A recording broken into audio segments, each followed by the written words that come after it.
So you said you enlisted when you were 17. Hmm. And so when were you deployed over to Pearl Harbor? You sent over there. Well, when we left dry dock there in Bremerton, Washington, we went to San Francisco and we got new guns put on, automatics, Uh-huh. pom-poms, 20 millimeters. We looked like a porcupine. Then we went to LA and we filled our blisters. We had blisters on the sides of the ship that we could hold an extra 1.5 million gallons of fuel.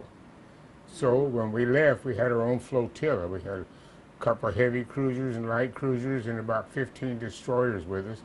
So when they was running out of fuel, they pull alongside. We throw the ropes over and then the hoses and fill them up, give them food. Uh-huh. We, I thought we was really a fuel tank and a freighter, Yeah. but we did our job. We did it well. Yeah. And so you were 18 then when you by the time you got to Pearl Harbor? Pardon? You were 18 when you got to Pearl Harbor? Yeah, something happened at Great Lakes that they were going to send me home, and I said, like hell you are. If I wanted to join the Army, I would have.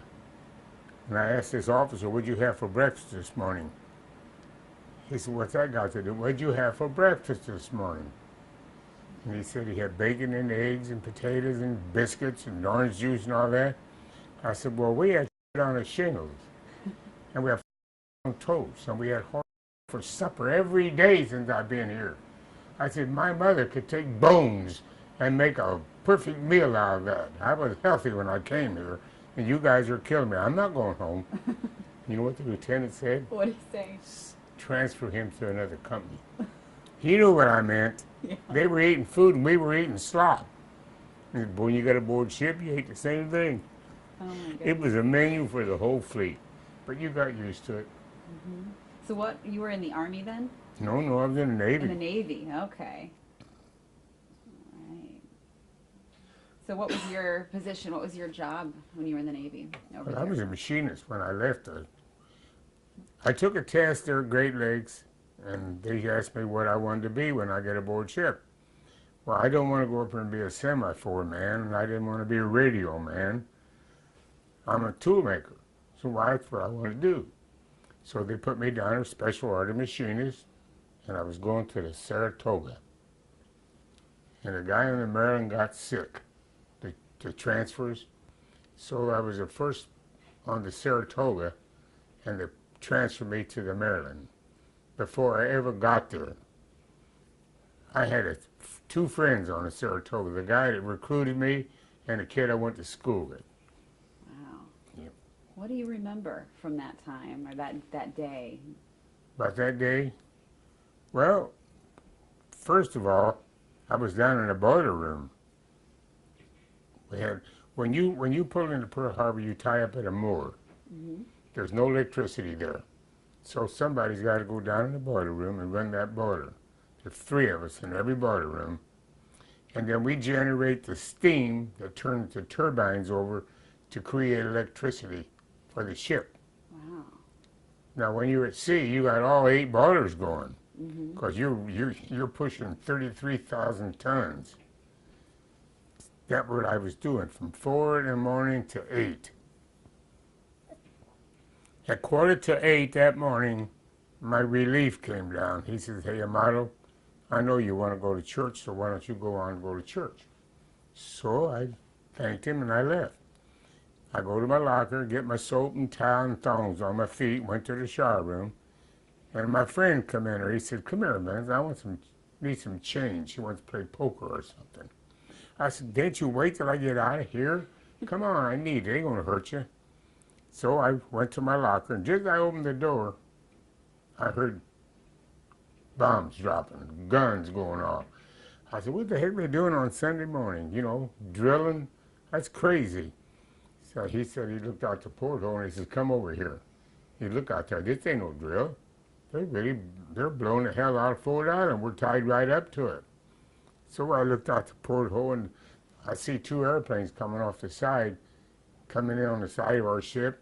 That's where we got them bomb hits. They couldn't get us with torpedoes because Oklahoma was already capsized, going over. I didn't even know it got hit for a while. So that's what happened that morning. Time I got to my battle station, I forgot my shoes. All I had on was my pants. nothing else. So we was down there loading barrels to get the boilers running. So we got all the 8 boilers running, and then we got hit. Secure all boilers. So the boys in the boiler rooms had to shut them all down, and I'm stuck between the shell deck and the top of the boilers with another first-class petty officer. And it got hot. I mean, it was hot. 8 boilers underneath her, real hot. And I told him my feet are on fire. So he looked around and he found an old beat-up pair of shoes he gave me. Put these on, darn you. Now, I'm 18 and he's in his 50s. He said, you know, Vinny, I think we're going to make it. If the Mary is what I think it is, we're going to make it. But he was white as that napkin, and I'm still dark complected. I said, why you Snow White for? Slow down. If this thing turns upside down, you think we're going to get out of here? We're locked in this passageway. If the ship goes upside down, we're still in the same place. If we're upright, we're in the middle of the ship, and if it's upside down, just pray to God that it don't happen. And when it didn't, he gave me a hug. We made it. So they called me out of the darn hole, sent me to the quarterdeck without even allowing me to go to my officer and tell him that I was being called someplace else. When I got to the quarterdeck, there was 3 other boys there. They told us to get in this launch. We're going to go through all that fire all the way around the ship, all the way over, and I looked at the West Virginia. That thing is sunk. It's on fire. What are we going to do over here? He said, here's where you disembark. Get out. So we got on the West Virginia. We spent 24 hours on it, putting out fires. The next morning, that night, we shooting down our own aircraft. Halsey didn't have any place to land them, and he didn't know that. And we thought they was Japs. They were flying over, and you could hear them cussing as they jumping out of their airplanes and parachutes. Mm-hmm. Hey, damn, you guys were Americans. Yeah, but you didn't answer the code. There's a code signal, you know, when you come in, you got to give that code, and if you don't, we're going to unload on you. We did. Halsey didn't like it when he came in to see what we had left. And he said, what are you going to do? He said, we're going to get the hell out of here. We're going to fuel and go.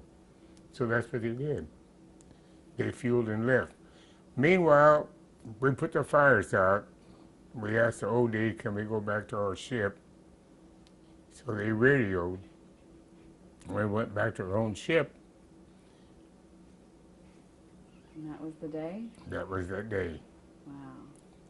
Are there any images, like any pictures that kind of stick in your mind from that day? You mentioned that your feet, you know, felt like you were on fire. Yeah, it hurts. You saw that will just stay in your mind forever? Oh, yeah. You don't forget those things. I mean, you know, one thing about a brain, it's smart. Mm-hmm. If you don't let it go to heck, I eat a lot of garlic to make sure. I want to make sure I remember, because, you know, when I went to Oakland school, them little kids, they were sitting in a half moon around me in the classroom. Mm-hmm. They were the sweetest little bunch of, they would ask you questions, you know. When they asked me that first thing, were you ever scared? It don't do any good to get scared. You won't even know what